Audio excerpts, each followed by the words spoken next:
very close, and we've actually known each other for a long time. We've been dealing with each other for a long time, and very well. We had a little negotiation spat, but that worked out great, I think, for both countries. I think for the world, actually, beyond both countries. And we have something that is a very fair deal, and we look forward to getting in and digging and working and getting some of the rare earth. But it means we're going to be inside, and it's a big commitment from the United States, and we appreciate working with you very much. And we will continue to do that. We have had some very good discussions with Russia. I spoke with President Putin, and we're going to try and bring this to a close. It's something that you want and that he wants. We have to negotiate a deal, but we've started the confines of a deal, and I think something can happen. The big thing is the number of soldiers, mostly at this point, but soldiers being killed. You're losing thousands of soldiers. On both sides, we're losing a lot of soldiers, and we want to see it stop, and we want to see the money get put to different kinds of use, like rebuilding. And we're going to be working very hard, but we've had a lot of very good conversations. I will say until we came along, the Biden administration didn't speak to Russia whatsoever. They didn't speak to anybody. They just allowed this to continue. And I will say that, I'll say in front of you, you've heard me say it 1,000 times, if I were president, this war would have never happened. We would have had a deal negotiated for you without having to go through what you've gone through. But your soldiers have been unbelievably brave. We've given them great equipment, but somebody has to use the equipment. They've been unbelievably brave, and we give them great credit. This was supposed to be over very quickly, and here we are 3 years later. So I give tremendous credit to your generals and your soldiers and yourself, in the sense that it's been very hard fighting, very tough fighting. They're great fighters, and you have to be very proud of them from that standpoint. But now we want to get it over with. It's enough, right? We want to get it over with. So it's an honor to have you here. Thank you very much for coming. We're going to sign the agreement at the conference in the East Room in a little while, right after lunch. And we'll be having lunch together. We're also discussing some other things, and we appreciate everybody being here. It's somewhat of an exciting moment, but the really exciting moment is when they stop the shooting and we end up with a deal. And I think we're fairly close to getting that, and an honor to have you. And please, if you'd like to say something. Yeah, thank you so much, Mr. President. Thank you for the invitation. And really, I hope that this first document will be first step to real security guarantees for Ukraine, our people, our children. I really count on it. And of course, we count that America will not stop support. Really, for us, it's very important to support and to continue it. I want to discuss it with details further during our conversation, and of course the infrastructure or security guarantees, because for today I understand what Europe is ready to do, and of course I want to discuss with you what United States will be ready to do. And I really count on your strong position to stop Putin, and you said that enough with the war. I think that is very important, Ben, to say these words to Putin at the very beginning of war, because he is a killer and terrorist. But I hope that together we can stop him. But for us, it's very important to, to save our country, our values, our freedom, and democracy, and of course, no compromises with the killer about our territories, but it will be later. And of course, what I wanted, we spoke about it by phone with you, about the drones production. We have very good drones production. I think the best one in the world for today, because of the war. Yes, and of course, we need very much the air defense. You have the best air defense in the world, and really you helped us under attacks of Russians, and I want to speak how we can exchange the licenses. We're open to share the licenses of all our drones with you, of course, with the United States, and we need licenses for quick production of air defense. Even after the war, we need our nation to be calm, that we are secured. So that's why we need this air shield. And of course, about this, I want to speak about the contingents. I think that France and UK already spoke to you. And we know that Europe is ready, but without the United States, they will not be ready to be as strong as we need. And the last point, last not least, about exchange, about our people and children. And you know that these crazy Russians, that they stolen 20,000 of children, Ukrainian children. They changed their names, they changed their families, relatives, and now they're in Russia. We want to bring them back.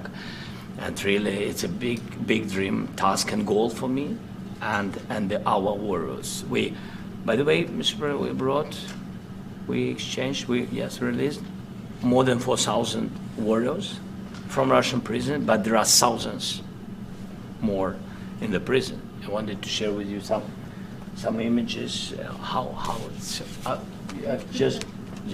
can I now? Yeah, please. 1 minute. Just you to understand in what circumstances, in what situation they are, and what the attitude of Russia to our prisoners. That guys, just you before and after. And you see before and after, just you to understand. Now thousands of such guys, ladies and men, there, and so they don't eat, they beat them, and they do a lot of bad things. So out of, even during the war, there are rules. Everybody knows there are rules during the war. So these guys, they don't have any rules. You see that 50, 60 kilograms left, and a lot of such things. And I didn't want to show you what the changes with images of children, because I will just share with you. And I mean, it's looking tragic. Yep, that's tough stuff. I wanted very much to give you, and you see it. Yeah. This is pastor, by the way. They stolen pastors because it's not Russian church. They stolen pastors and moved pastors to the prison. At the end of last year, we brought 3 pastors, and we could exchange them. And this is pastor, you see. Yeah, that's tough. Yeah. So I mean, this I wanted to show you, and this. So thank you very much. We want to get that ended, right? Yeah. Of course, we And will. I think we will. And We have to, of course. do you have any questions, please? When you look to ask you about the president, please. thank you, Mr. President. With the, how much money is the U.S. going to put into the fund that is being created today, and how does this provide long-term security for Ukraine?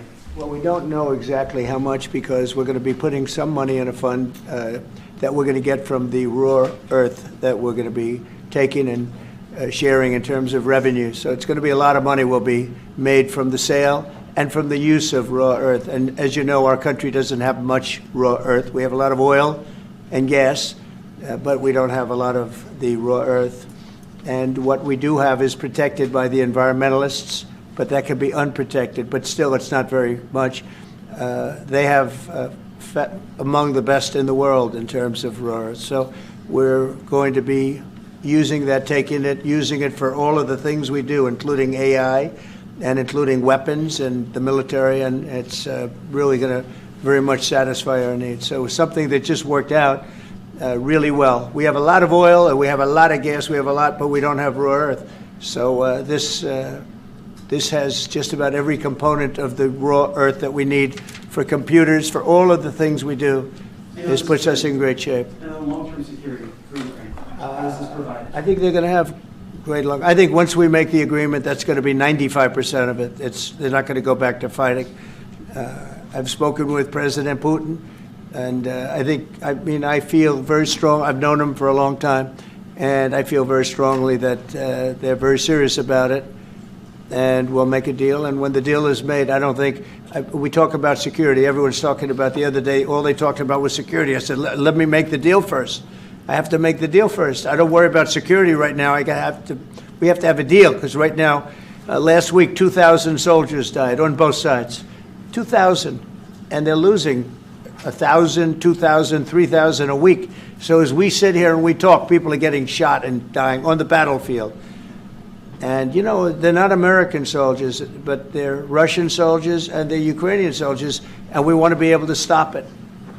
And we want to be able also to spend money on other things. We don't want to, this is a tremendous amount of money, and what the Biden administration did was terrible. They were giving money, but he had no security on the money. Europe, as you know, gave much less money, but they had security. It was in the form of a loan. They get their money back, and we didn't. And now, at least we're protected because the American taxpayer has to be protected too. But this is an incredible agreement for Ukraine because we have a big investment in their country now, and what they have, very few people have. And we're able to really go forward with very, very high-tech things and many other things, including weaponry that we're going to use in many locations, but that we need for our country. This allows us to do that. Will you continue? Yeah, I'm sorry. Can I? Military aid. Yes, go ahead, please. If Yeah. I can just yes. In the document, there is one of the very important points. If we speak about business and investment, we never had LNG terminals in Ukraine. This document will open. I mean, the next documents, but anyway, here we see in the framework, we see a really goodwill for this. LNG terminals for us is very important, and I think for security of European continent. We have the biggest storage, gas storage. We have the biggest in Europe. Yes, and we can use it. Use it for LNG. Use it for LNG, and we will do it. And really, we can help Europe because Europe really helped.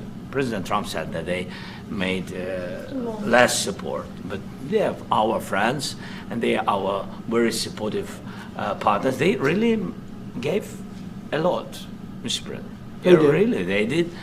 They gave a lot, but they gave much less. No. Much less. No. No. Don't argue with me. No. Okay. Okay.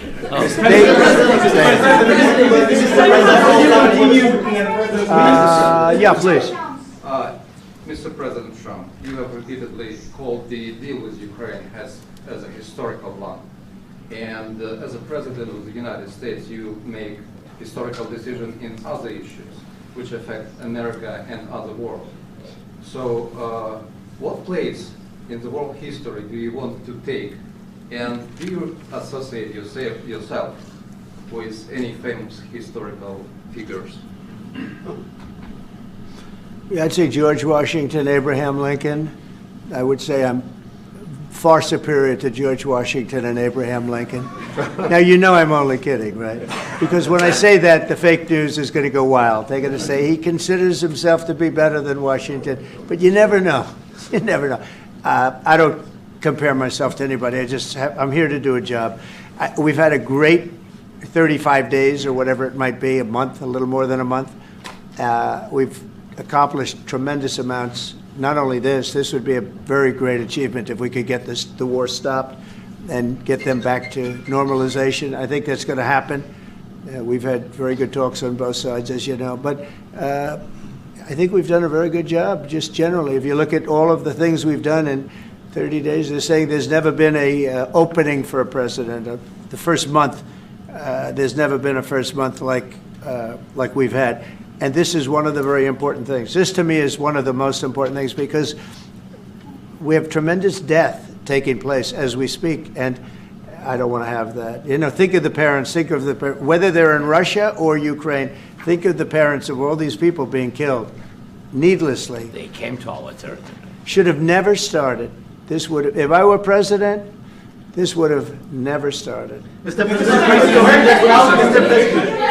President, will you continue sending military aid to Ukraine after the U.S. signs this agreement with Ukraine? Yeah, we're going to be continuing. President Zelensky, do you feel like the U.S. is on your side, that President Trump is on your side at this moment?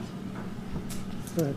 What do you think? He wants to know, do you think that, it's sort of a stupid question, because I guess we wouldn't be here if I wasn't. You know? But I think that the United States on our side from the very beginning of occupation, and I think that President Trump on our side, and of course, I'm sure that the United States President will not stop support. This is crucial for us. It's important for us. Yes. And Putin, the president, speaks about the people and the soldiers which are dying, but they came to our territory, they came to our land. They began this war, and they have to stop. And I think this is the question, with really the most important question. Can President Trump, I hope yes, with some other allies, to stop Putin, withdraw these enemies, our enemy, withdraw these troops from our land? And I think that you asked about the history, I think that if President, or when, he will stop Putin, if President Trump will bring peace to our country, I think he will be on this wall. We've had very, very good talks. What about military aid to Ukraine? President Zelensky just said that there'd be no compromises with Vladimir Putin. I just wanted to ask both of you. Firstly, are there compromises that you think that President Zelensky is going to have to make? And President Zelensky, is there anything that you may be able to offer or bring to the table, for example, elections? Thank you. I think you're going to have to always make compromises. You can't do any deals without compromises. So certainly he's going to have to make some compromises, but hopefully they won't be as big as some people think you're going to have to make. That's all. It's all we can do. I'm here as an arbitrator, as a mediator to a certain extent between two parties that have been very hostile, to put it mildly. They've been very hostile. There's been a vicious war. There's been a vicious war. You know, it's a very level battlefield, and those bullets go out, and as I've said many times, we were talking about it with Pete, many times the only thing stopping those bullets is a human body. And in the case we're talking about, generally young human bodies are stopping a lot of bullets. It's dead level. That's why it's great farmland. It's great land. It's great farmland, but there's very little protection against the bullets that are being, and other things that are being shot. So all I can do is see if I can get everybody at the table and get an agreement. And I think we're going to end up with an agreement. Otherwise, I wouldn't probably be even here today. Mr. President, I've got two questions for you. You think ultimately your legacy will be the peacemaker and not the president that led this country into another war and ended foreign wars? And I've got a question. I hope it will. I mean, I hope I'm going to be remembered as a peacemaker. This would be a great thing if we could do this. I'm doing this to save lives more than anything else. Second is to save a lot of money, but I consider that to be far less important. So I hope I'm going to, thank you, Brian, for that question. It was a nice question. I hope I'll be known and recognized as a peacemaker. This would be a great thing to solve. This is a very dangerous situation. You know, this could lead to a third world war. This was headed in the wrong direction. If this election were lost, if we didn't win this election, and by the way, we won it by a lot. That was a mandate. We won every swing state. We won the popular vote by millions and millions of votes. We won everything. The districts, you look at the areas of red, take a look at a map. This was a big mandate, and this was one of the things. I said, we're going to get this thing settled. If we didn't win, I think this could have very well ended up in a third world war, and that would not have been a good situation. What was your second question? My second question for President Zelensky. No. Why don't you wear a suit? Why? Why don't you wear a suit? You're the highest level in this country's office, and you refuse to wear a suit. Just want to see, do you own a suit? Yeah, you have problems. A lot of Americans have problems with you not Really? respecting I don't have this such. office. I will wear a costume after this war will finish. Okay. Yes, maybe one, Maybe something like this. yours. Yes, Yes, That'd be great. maybe something better. I don't know. We will see. Maybe something cheaper than. Yeah. Thank you. Thank you. Thank you. Thank you, President Trump. You said yesterday. Are you going to send more arms to Ukraine in case there's no peace?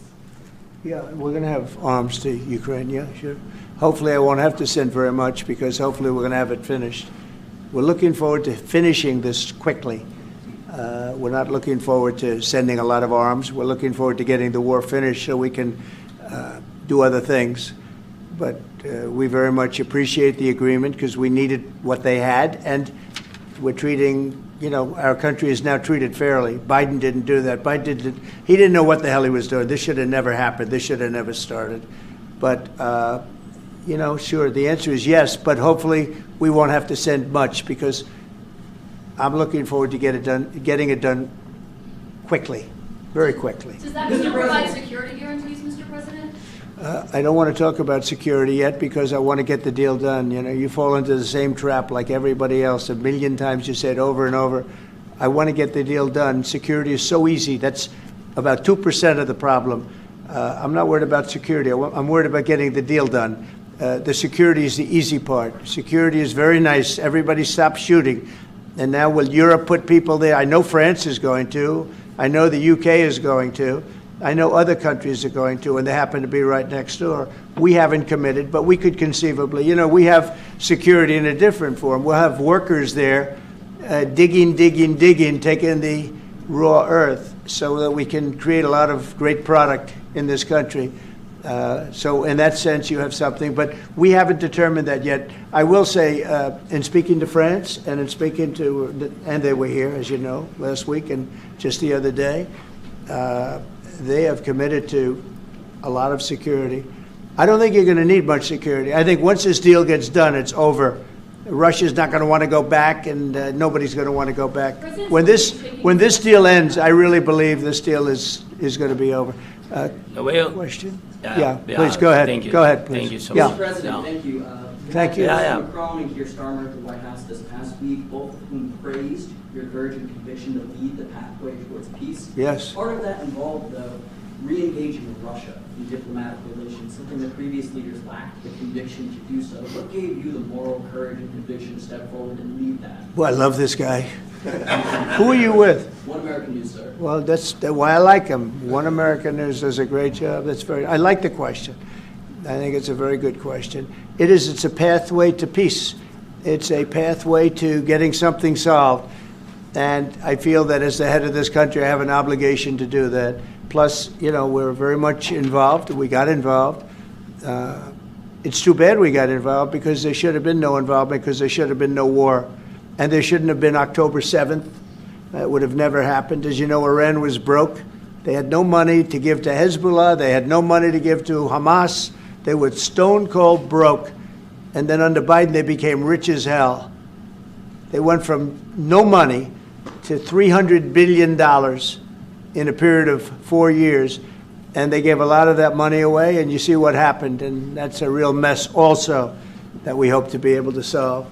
But no, I appreciate your question very much. It's just, I feel I have an obligation to try and do something to stop the death. If I can answer, yes, if I can answer, Please, sorry, go ahead. please. And I do like your clothing, by the way. Yeah, really? Even though I have to, I think he's a great guy, by the way. But I don't know if you two like each other, but you know what? I think he's dressed. I think he's dressed I like beautifully. this guy. I don't know I think him. he's dressed beautifully. So I have more serious things than answer on such That's questions. true. That's a I will good- answer on more serious That's a good questions if statement. I can. Yeah, that's good. Yeah. So please, about security guarantees and about just ceasefire. We can't just speak about ceasefire and speak and speak. It will not work. Just ceasefire will never work because I'm like a president. I have this experience, and not only me. Ukraine before my presidency, from the 2014, Putin broken 25 times. 25 times he broken his own signature. 25 times he broken ceasefire. But he never broke to me. He never broke to me. No, you were the president. You were the president during. He never broke to me. In 2016, you've been the president, Mr. President. You've been the president, but he had, of course, not with you, but he had during those periods. He had conversations with our side, and we had Normandy format. You know, the France, Germany, Ukraine, and Russia, and he broken 25 times. That's why we will never accept just ceasefire. It will not work without security guarantees.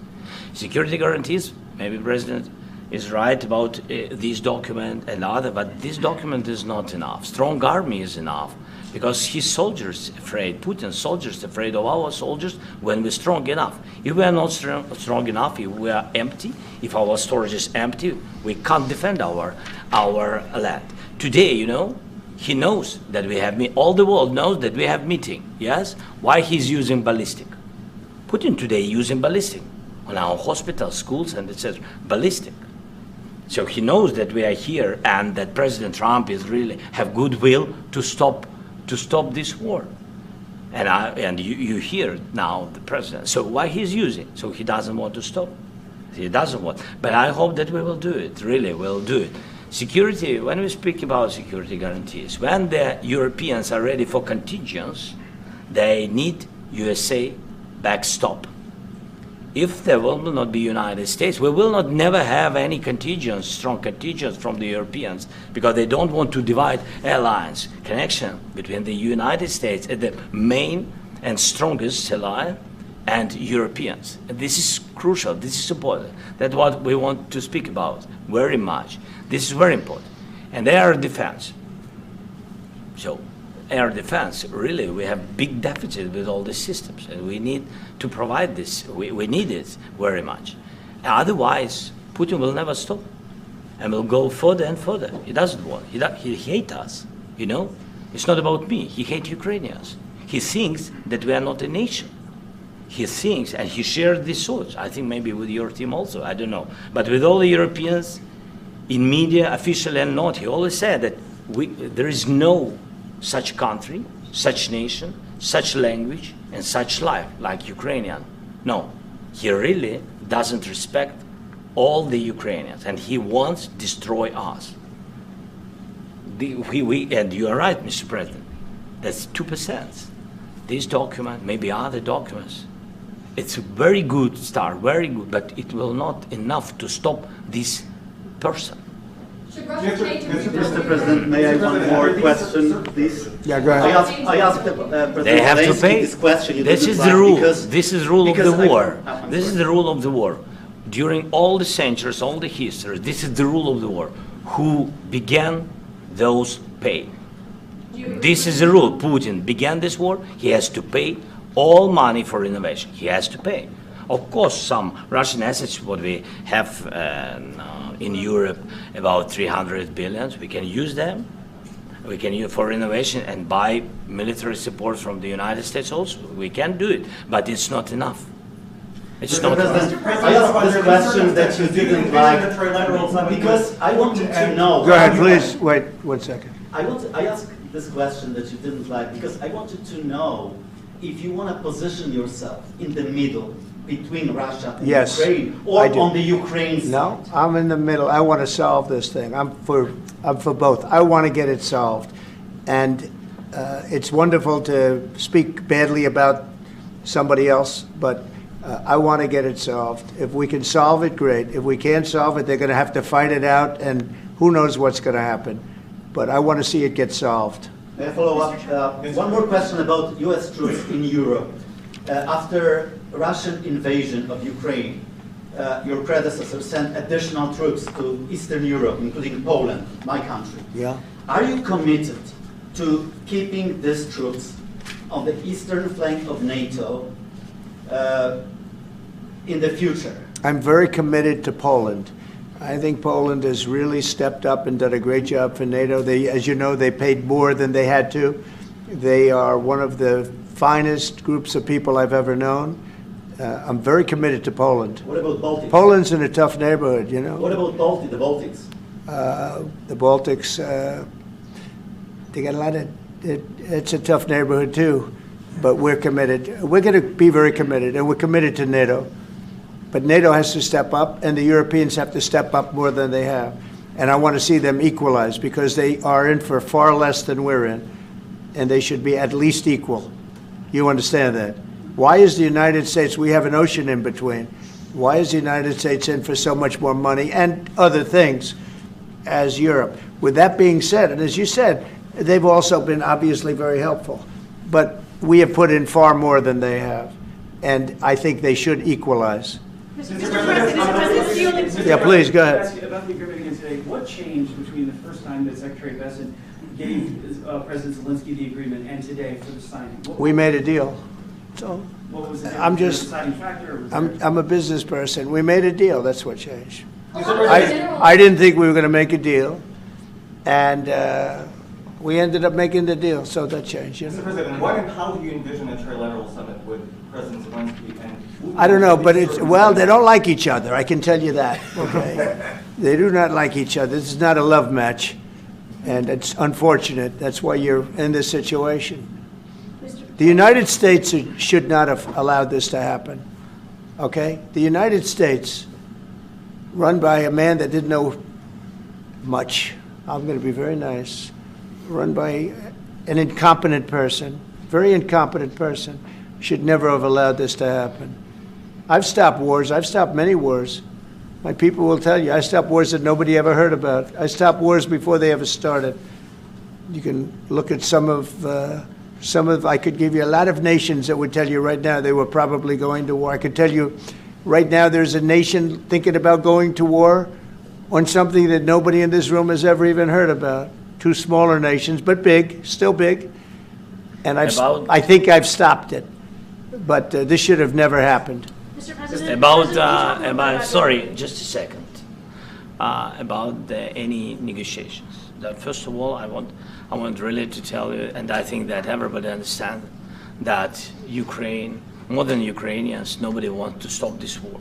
But at the future, any negotiations, it's understandable that two sides of the war, not Russia and the United States, because this is not the war between Russia and the United States. This is a war of Russia against Ukraine and Ukrainian people. So these two sides will be at the anyway will be at the negotiation table. Then of course United States, like the strongest partner of the Ukraine, and of course Europe.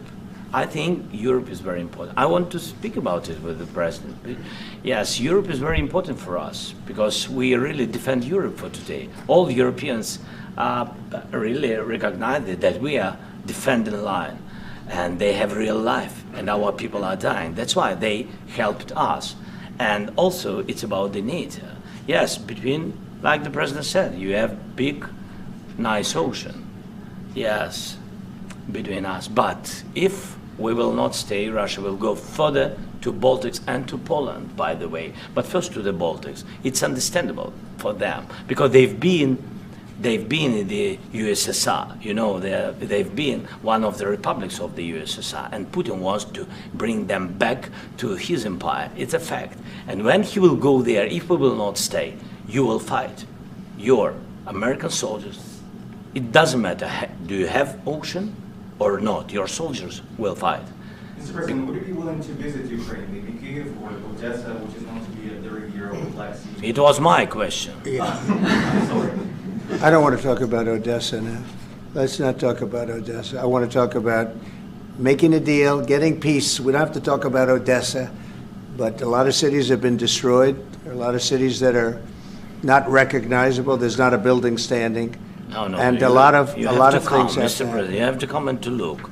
No. We have very good cities. Yes, a lot of things have been destroyed, but mostly cities alive, and people work, and children go to school. Sometimes it's very difficult. Sometimes closer to front line, children have to go to underground schools or online, but we live. Ukraine is fighting, and Ukraine lives. This is very important.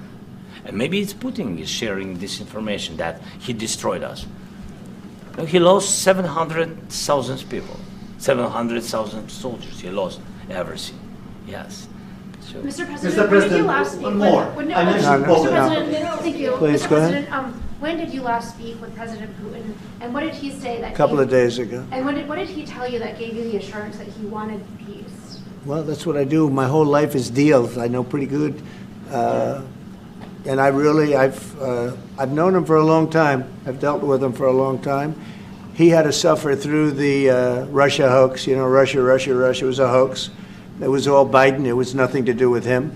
So he had to suffer through that, and he was able to do that. I think that he wants to make a deal, and he'd like to see it end. That's all I do. That's what I do. My whole life, that's what I do is make deals. And I'm in the middle of a mess because this is a real mess. It's a very dangerous one. If this doesn't get solved now, it's not going to get solved for a long time. So I hope we're going to get it solved. In the back, please. Thank you, Mr. President. Prime Minister Starmer claimed repeatedly that his government believes in free speech and was not engaged in censorship. But his country's government arrests people for memes and thought crimes, and even